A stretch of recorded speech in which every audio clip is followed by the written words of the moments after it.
ఇప్పుడు వాట్సాప్ గ్రూపుల్లో మనం విదేశాల నుంచి వాడుతున్నది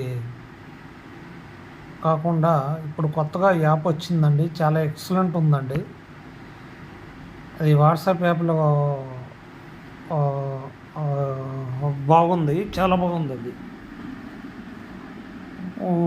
క్లారిటీ రోజు రోజుకి మంచిగా ఉంటుంది. టెలిగ్రామ్ లాగా కాకుండా ఇది చాలా బాగుంది.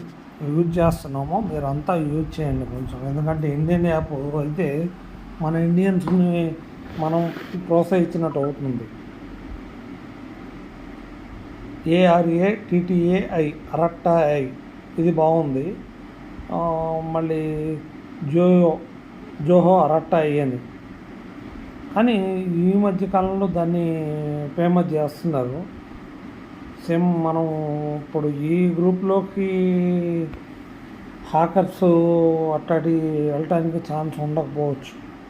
ఇప్పుడు వాట్సాప్‌లో మనం ఎన్నేళ్ళ నుంచి వాడుతున్నాము కానీ ఒకసారి మీరు కూడా అది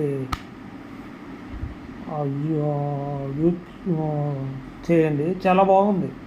మెసేజ్ పెట్టడానికి కానీ అన్నీ కానీ నీట్‌గా ఉంది. అరట్టాయి తమిళనాడు. మీకు అది పేరు అది తిరగదు. కానీ యాప్‌లో మనం సేమ్ వాట్సాప్ కంటే బాగుంది అది. ఒకసారి మీరు ఓపెన్ చేసుకుని చూడండి. ప్లే స్టోర్కి వెళ్ళి Arattai ARATTAI Arattai app Indian app వాడండి. మంచి యాప్ అండి అది. వాళ్ళ మెయిల్స్ కూడా ఉన్నాయి. అది కూడా మెయిల్ కూడా యూజ్ చేసుకోవచ్చు. జోహా మెయిల్ అది. విదేశీ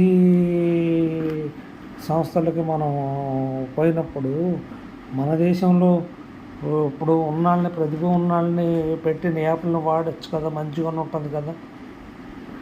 అమెరికా వాళ్ళు మన చీప్ అమ్మంటున్నారు, ఆ కెనడా వాళ్ళు మమ్మల్ని అనమంటున్నారు, ఆస్ట్రేలియా వాళ్ళు మనల్ని వెళ్ళమంటున్నారు. ఎందుకు మనం విలువ లేని చోట అక్కడ ఎందుకు పోయి ఉంటాం? ఆ సంపాదన మనకెందుకు? ఆ ట్రంప్ గాడి మొహం చూసి మనం ఎందుకు ఉండాలాడ? ఆడి పెడితేనే మన భిక్ష, మనం బతకలేమా?